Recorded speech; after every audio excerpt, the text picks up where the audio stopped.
오늘 말씀의 제목은 우리에게 맡겨진 십자가는 끝까지 사랑하는 것입니다. 입니다.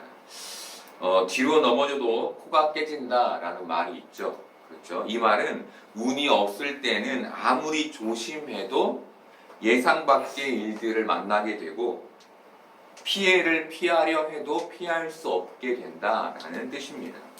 여러분, 이처럼 세상을 살다 보면 피하려 해도 피할 수 없는 일들을 만나게 됩니다. 아무리 조심해도 다치거나 일이 꼬이게 되는 일들을 만나게 됩니다. 여러분, 왜 우리는 우리의 의지와 계획, 또 의도와 관계없는 일들을 만나게 되고 경험하게 되는 걸까요? 내 인생이 내 손 안에 쥐어져 있지 않기 때문입니다. 누군가가 우리의 인생을 쥐고 끌고 가고 있기 때문입니다. 그렇다면 그 누군가는 누구일까요? 바로 하나님이십니다. 예수님은 자기가 세상을 떠나 아버지께로 돌아갈 때가 가까웠음을 아셨습니다. 이처럼 예수님은 피하려 해도 피할 수 없는 일이 가까이 다가오고 있음을 아셨습니다. 예수님께서 그 일을 피할 수 없었던 것은 그것이 하나님의 계획이었기 때문이었습니다. 그 일이, 십자가의 일이 하나님의 손에 쥐어져 있었다는 것이죠. 예수님의 인생이 하나님의 손에 쥐어져 있었기 때문이었습니다. 하지만 예수님은 그 일을 피할 수 없다고 가만히 계시기만 하지 않았습니다. 예수님은 다가올 십자가의 일을 두고 간절히 기도하셨습니다. 누가복음 22장 44절 보겠습니다. 예수께서 힘쓰고 애써 더욱 간절히 기도하니 땀이 땅에 떨어지는 핏방울 같이 되더라. 여러분, 예수님은 가만히 계시면서 십자가를 기다리지 않으셨습니다.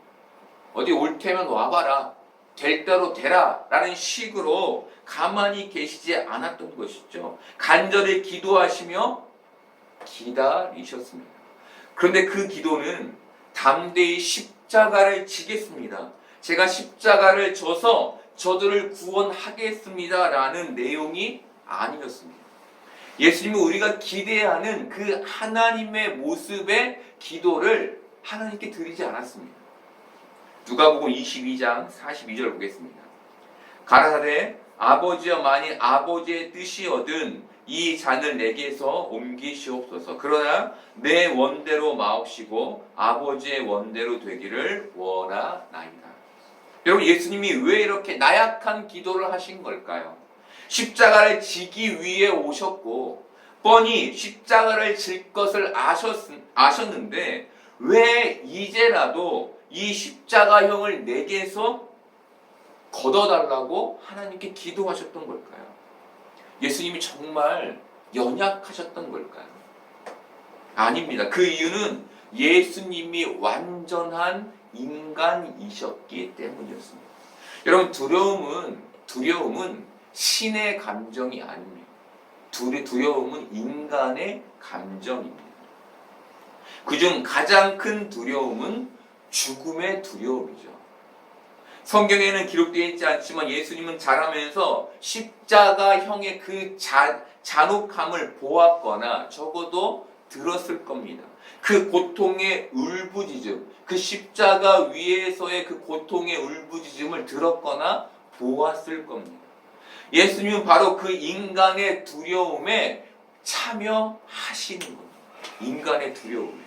참 신이셨던 예수님이 인간의 모습을 입고 이 땅에 오셔서 인간의 가장 깊숙한 곳에 자리 잡고 있는 그 두려움까지도 완벽히 경험하심으로 인간과 동떨어진 구원, 내가 너를 구원하겠어 라는 구원이 아니라 인간의 고난과 고통에 대한 완벽한 체휼의 구원, 인간의 모든 생사화복을 다 경험하셔서 아시는 그 구원을 이루어내신 것이죠.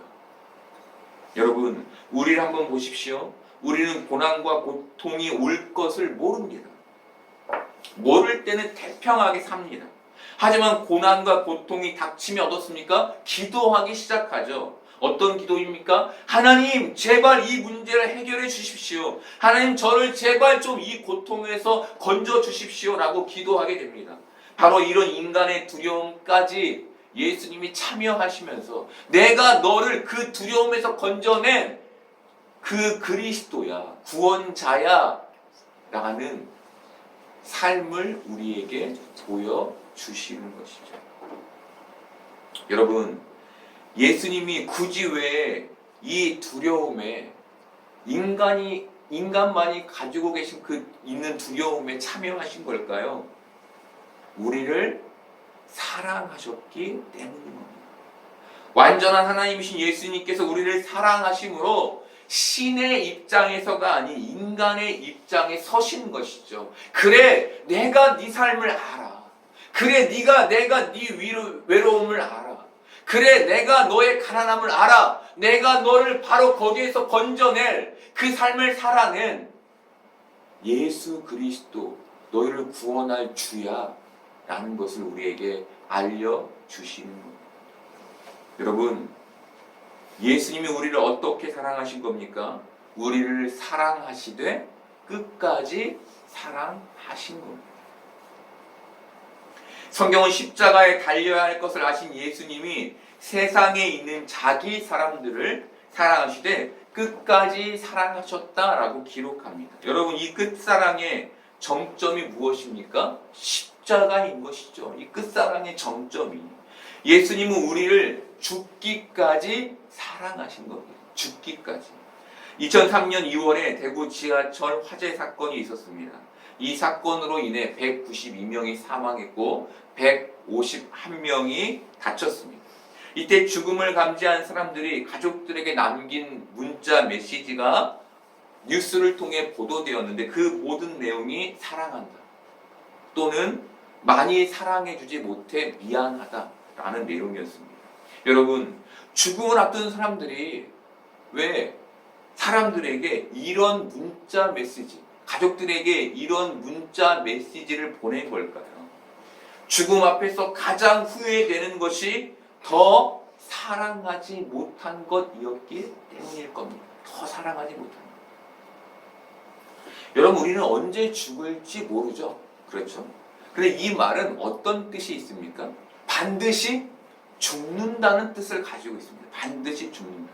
그렇다면 죽음을 앞둔 우리가 이 세상을 후회 없이 살려면 어떻게 살아야 할까요? 예수님처럼 누군가를 끝까지 사랑하며 후회 없이 사랑하며 살아야 하는 겁니다. 성경은 죽음을 앞둔 예수님이 세상에 있는 자기 사람들을 사랑하셨다라고 기록합니다. 자기란 소유의 의미를 가지고 있죠. 이것은 주님이 죽으신 이유가 자신이 소유한 사람 때문이라는 걸 의미합니다. 주님이 소유한 사람들. 이사야서에서는 남은 자 사상이 나옵니다. 남은 자 사상. 남은 자란 세상의 혼탁함. 그 시대에 유다는 엄청난 우상 숭배를 하고 있었는데 그 세상의 혼탁함에도 불구하고 하나님께서 그 안에 하나님을 믿는 믿음을 남겨둔 자를 가리킵니다. 그리고 하나님은 이스라엘로 하여금 그들을 통해 이곳에 유대의 새 예루살렘을 건설하겠다는 예언을 하게 하셨습니다. 오늘 말씀에 바로 이 자기 사람들이란 바로 하나님께서 그 마음에 하나님을 향한 믿음, 예수님을 향한 믿음을 주신 사람들, 새 예루살렘의 구성원이 될 자들을 가리키는 겁니다. 예수님은 바로 이 남겨진 자들, 자신이 소유한 백성들을 사랑하심으로 십자가에 달리신 것입니다. 여러분, 예수님은 세상을 심판하러 이 땅에 오시지 않으셨죠. 세상을 구원하러 이 땅에 오셨습니다. 이게 무슨 말일까요?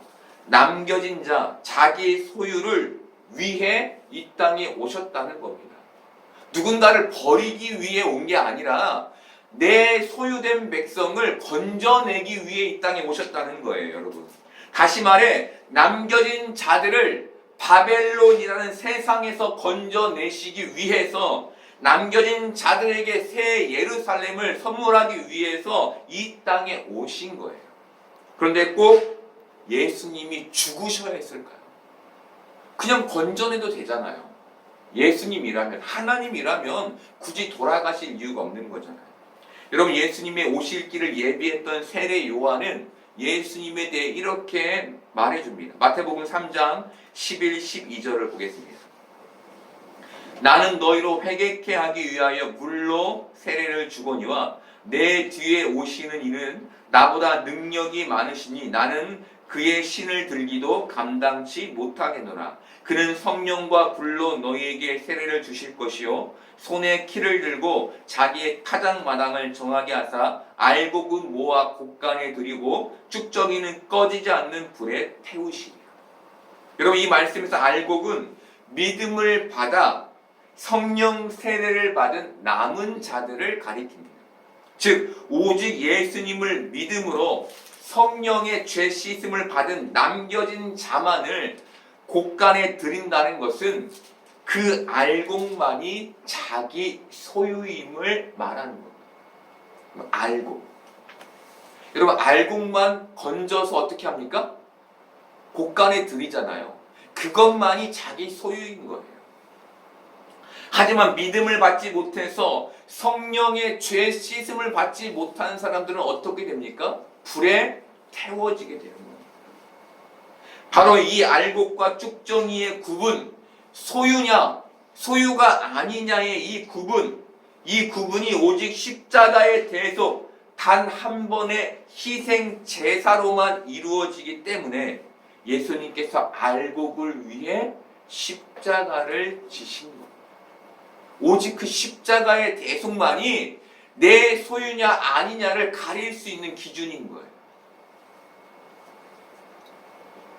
예수님의 피를 의지하지 않고는 결코 의를 얻을 수 없기 때문에, 예수님의 피를 의지하지 않고는 결코 알곡이 될 수 없기 때문에 예수님께서 십자가를 지신 겁니다.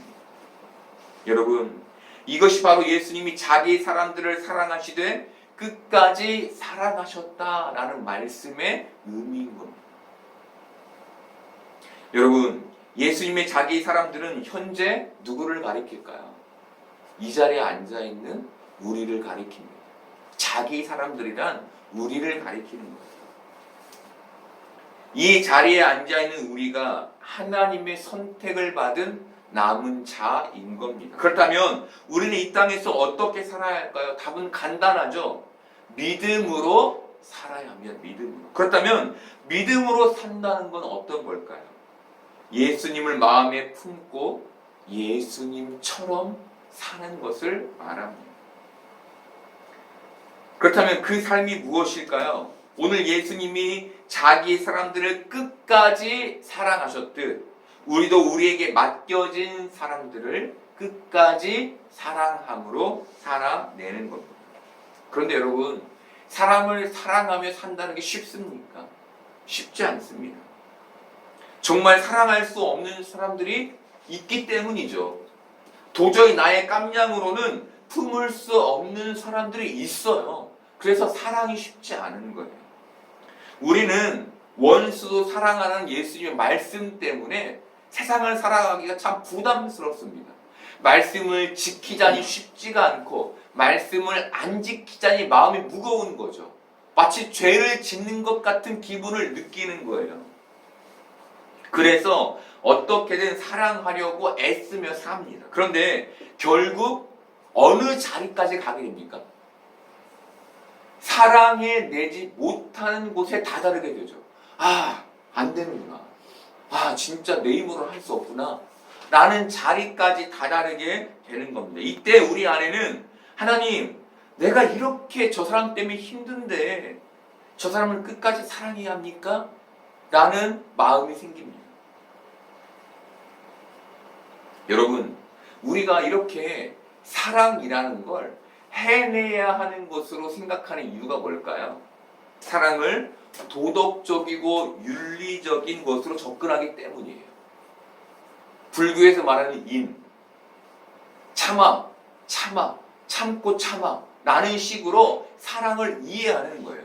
내가 참다 보면 어느새 내가 인을 이루겠지. 내가 사랑하다 보면 어느새 사랑을 이루겠지. 이런 식의 생각을 하기 때문입니다.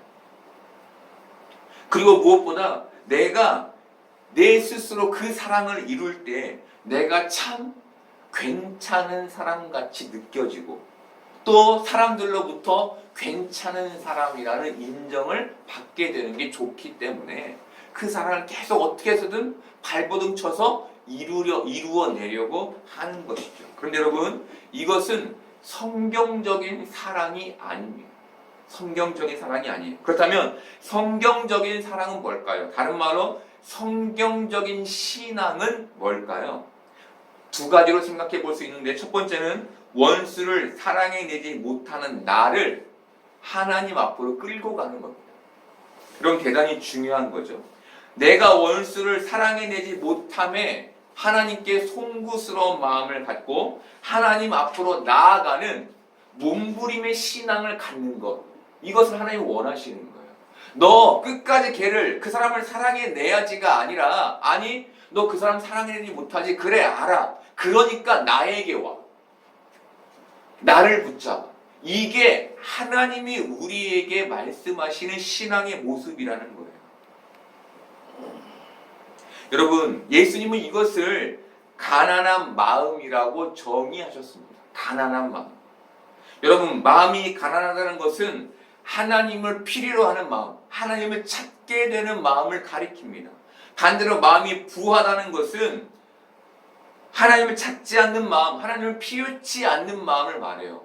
여러분, 부자여도 마음이 가난한 사람이 있고 가난해도 마음이 부자인 사람이 있어요. 모두가 다 가난하다고 마음이 가난한 게 아니에요. 현실적으로 가난한데 마음은 강팍한 사람 많아요. 하나님 믿지 않고 자기 힘으로 살아가려는 사람 많습니다. 여러분, 근데 하나님이 원하시는 신앙, 마음은 그래 너 힘들지, 너 사랑해내지 못하지, 너 물질적으로 어렵지, 그래 그러니까 나를 찾아, 나를 만나, 나를 붙들어. 이게 하나님이 우리에게 말씀하시는 사랑이라는 겁니다. 여러분, 하나님은 우리에게 왜 고난을 주실까요? 우리가 원하지 않잖아요. 그죠? 하나님 우리를 사랑하신다는데 우리가 원하지 않는 고난을 왜 주실까요? 우리의 마음을 가난하게 하셔서 하나님을 찾게 하시려는 겁니다. 하나님은 우리 안에 채우시기 바라시기 때문에, 하나님은 우리 안에 채울 수 있는 방법이 오직 하나님을 찾게 하는 것뿐이기 때문에 우리에게 고난을 주시는 거예요. 우리가 하나님을 찾아서 그 몸부림의 신앙을 가져서 우리가 하나님 안에서 하나님 안에 풍성함을 누리도록, 그 천국, 예수님이 우리 안에 계신, 하나님이 우리 안에 계신 그 천국, 빈들에서도 하나님이 계시기에, 가난해도 하나님이 계시기에 그곳이 천국인 그 삶을 주시기 위해서 우리에게 고난을 주신다는 겁니다. 여러분, 바로 그 중심에 우리가 우리의 힘으로는 도저히 해낼 수 없는 사랑이 놓여 있는 거예요. 우리의 힘으로는 불가능한, 불교에서는 이루어내라고 하지만 우리는 이루어낼 수 없기 때문에 하나님께로 가야 하는 그 사랑이 놓여 있는 겁니다. 두 번째는 예수님께서 자기 사람들을 사랑하신 것처럼 우리에게 주신 사랑의 범주를 명확히 하는 겁니다. 여러분, 사랑의 범주를 명확히 하라는 건 사람을 끊어내라는 말이 아닙니다. 우리의 간절한 기도에도 불구하고 우리의 마음으로 사랑해낼 수 없는 그 존재에 대해서 하나님의 인도하심을 믿고 내려놓으라는 거예요. 다르게 말하면 우리가 품어낼 수 없는 사람에 대해 하나님께 의탁하라는 겁니다. 의탁이란 이런 포기를 의미하지 않아요. 의탁이란 그와 더 이상 교제하지는 않지만 하나님의 역사가 그의 삶에 일어나기를 기도하는 것을 말합니다. 여러분, 기도는 언제 하게 됩니까?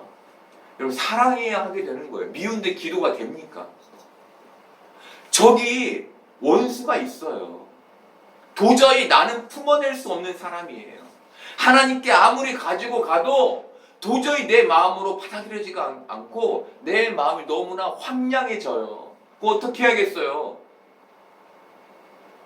그 범주에서 하나님께 의탁해야죠. 만나지는 못해요. 왜? 내가 힘드니까. 하지만 그 사람을 위해 기도하는 삶을 하나님께 의탁하는 삶을 살아야 한다는 겁니다. 여러분, 첫 번째 사랑과 두 번째 사랑 모두가 가진 공통 분모가 있습니다. 그것이 무엇입니까? 나의 힘을 의지하지 않고 하나님을 의지한다는 겁니다. 여러분, 이것이 신앙적인 사랑, 바른 신앙의 정의이며 의미인 거예요. 여러분, 우리는 누군가를 완벽하게 품어내는 것을 위해 부름받지 않았어요. 우리는 저들을 사랑하며 의탁하는 존재로 부름받은 거예요. 여러분, 바로 이 자리에서 자라난 사람만이, 이 자리에 신앙을 가진 사람만이 온전한 사랑, 사람을 판단하지 않는 사랑을 하게 되는 겁니다. 예수님도 바로 이 사랑을 이루기 위해 심판을 이루지 않으신 거예요. 만약에 예수님이 사랑하신다고 하면서 누군가를 판단했다면 버렸겠죠. 예. 근데 예수님이 오신 이유는 무엇이었습니까? 구원을 이루기 위해 오셨잖아요. 심판을 이루기 위해 오신 게 아니라.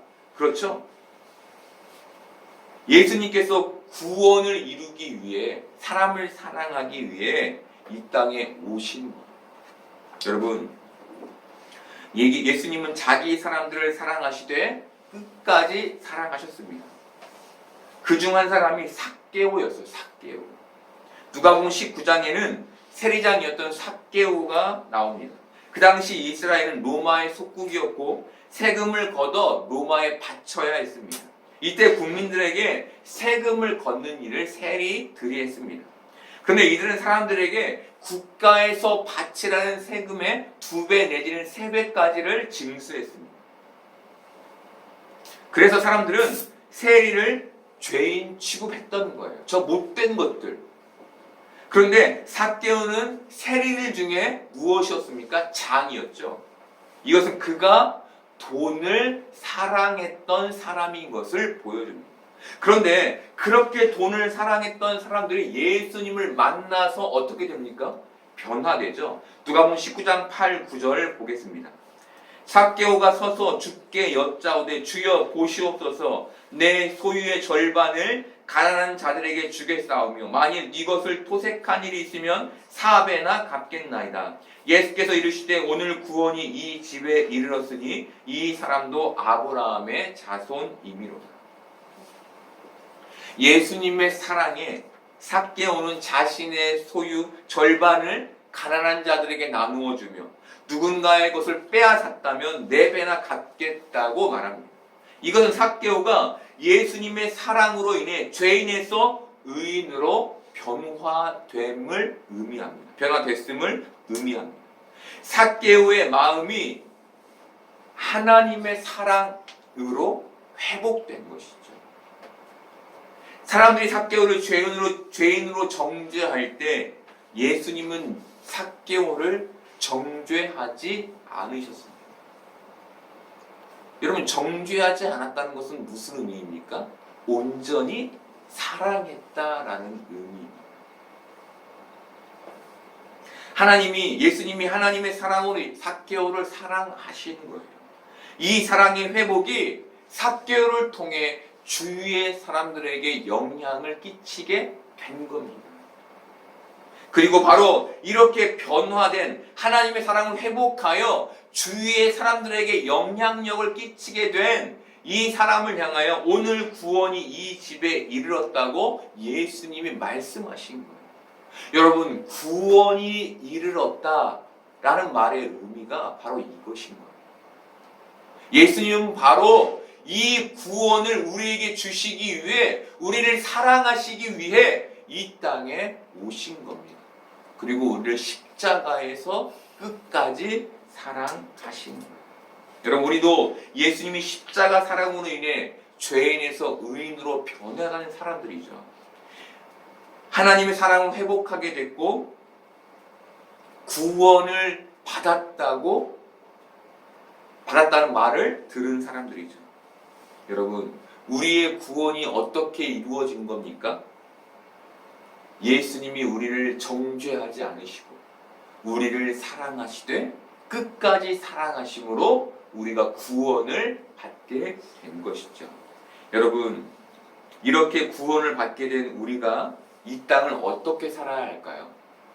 예수님처럼 누군가를 끝까지 사랑하는 그 삶.